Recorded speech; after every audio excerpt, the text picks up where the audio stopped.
The rest of the league is getting ready for the playoffs, but once again, Jet fans, we're on the outside looking in.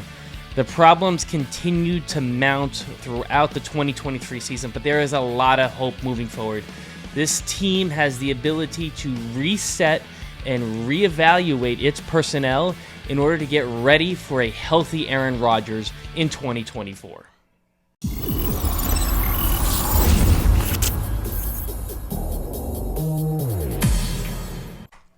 For the past several years, we've had to endure a roller coaster of figuring out who's starting for us come September. Are we drafting a new guy? Are we going to get spurned by a veteran who's just going to use us as leverage in the offseason? But not this year. We don't have to worry about that in 2024. Aaron Rodgers is our quarterback, and the only question Joe Douglas needs to answer is finding his backup. And after what the backup quarterbacks did this season, I expect Douglas to sign a big name in the offseason. So as Aaron did last year, I expect him to draw in some top-level free agents. Now, we can debate on whether this year's top-level free agents were really worth it, but I do expect him to draw in a few more this offseason. Now, although the 2023 season did not go how anyone expected it to, this New York team is a team that has free agents that are going to want to flock to it, especially with Aaron Rodgers being healthy. The defense, for the most part, should look identical in 2024, to be completely honest. Expect for potential linebacker and safety additions. The whole world knows how bad the offense was, though. But Aaron Rodgers completely changes how this offense looks. As we've said so many times, it is literally his offense, and it is meant to work with him. Not Zach Wilson, not Trevor Siemian, nobody but Aaron. I expect Joe Douglas to make a big-ticket move to pair someone with Garrett Wilson. If it's T. Higgins or Devontae Adams, Mike Pittman, or even Mike Evans if he shakes loose. The addition of a wide receiver of that caliber to pair with Garrett Wilson just dramatically changes the Jets' offense. Allen Lazard just did not get it done this year as wide receiver 2, and he'll probably be dropped down to wide receiver 3 after Joe Douglas gets someone. We need to also immediately address the offensive line. And again, players are going to want to come here, I feel like, to protect Rodgers.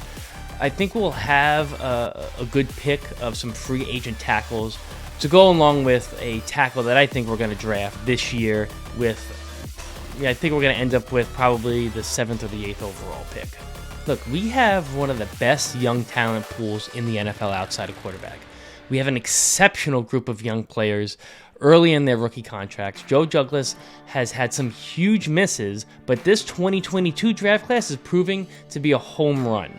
We all knew how good Garrett Wilson and Sauce Gardner and Breece Hall could be, but Jermaine Johnson in his second year has really broken out. And I was worried about that pick. I was worried about trading up for him, but he's made me eat my words. He has played phenomenal this season, and I only expect him to get better. He's made major strides in his run game defense, and he's even made some big plays on special teams this season. So kudos to Jermaine Johnson. This core group of players is supported by additional young players who were supposed to be pickups as undrafted free agents, including guys like Tony Adams, Jason Brownlee, and Xavier Gibson. I feel like with another full offseason, that these guys are going to really become good homegrown players. In addition to those guys, you have a bunch of other key guys on defense coming back. Quincy Williams, CJ Mosley. On offense, AVT coming back. You're still going to have DJ Reed. So a lot of the core group of this team is coming back. And speaking of guys coming back, Robert Saleh is going to remain the Jets head coach. And this is certainly a controversial theme. Everybody has been attacking Joe Douglas and Robert Saleh, and rightfully so. But I understand the idea of giving them a mulligan for this year, because you can't judge how injuries are really going to affect the roster. Now, they've had some head-scratching decisions, and the team has looked undisciplined on several occasions, but a lot has to be said for the fact that Saleh never lost the locker room. There were definitely rough patches where he could have. Public call-outs from both players and coaches. But with one game remaining in the season at this point, the locker room is still intact, which is just phenomenal. These guys play for Robert Saleh. Not many coaches would be able to navigate as difficult of a season as Saleh did. Between the weekly Rodgers appearances on McAfee, the ever-increasing pressure from the New York media, Saleh and Douglas have stood solid. Now, I don't think these guys should be excused from the fact that their offensive decision-making has been horrific. Not getting a veteran to back up Rodgers this year was really the nail in the coffin before the season even started. But I really want to see what Robert Saleh and Joe Douglas can do with a real quarterback on the team. I don't expect everybody to come back in 2024 with the coaching staff. I do expect some changes, especially with the coaching team around the offensive line. It is clearly not working. I don't think Keith Carter should be back in 2024, given that what we saw this year. I understand the turnstile nature of the injuries, but I don't think that he should be excused because guys were put in there and just were not ready to play. In addition to him, it's being floated around that the Jets may also make a change at QB coach and get rid of Rob Calabrese. We'll see about that. It's going to come down to whether Aaron Rodgers likes Rob Calabrese or not. If he can make it work with Aaron, then he stays. If Aaron doesn't want him around, then he goes. On the defensive side of the ball, coaching it has to say exactly the same. Ulbrich has done a fantastic job with his defense for the third year in a row, and he has to stay in place.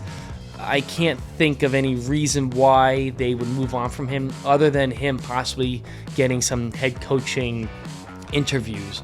If he does leave, I do think the defense will be okay just because Robert Saleh is a defensive coach, but I really hope the entire defensive staff stays in place. You know, the 2023 season had so much hype and so much anticipation attached to it, and to have it ripped away 4 plays into Monday Night Football Week 1 was horrific. The hype is going to come back in 2024 because Aaron Rodgers is going to want to prove that he can still play at an MVP level. And I think if we can just get 1 or 2 pieces on this offense, particularly on the line and at wide receiver, I think that this team has the potential to be what we all hoped it would be this year. We're going to be coming out soon with our draft analysis and our mock draft videos. I think it's pretty clear that we need a tackle in the draft. But if they can get that tackle and they can get another free agent lineman and they can get a wide receiver too, with a healthy Aaron Rodgers and a defense staying the way it is, look out. I believe that, and I think you should believe that too.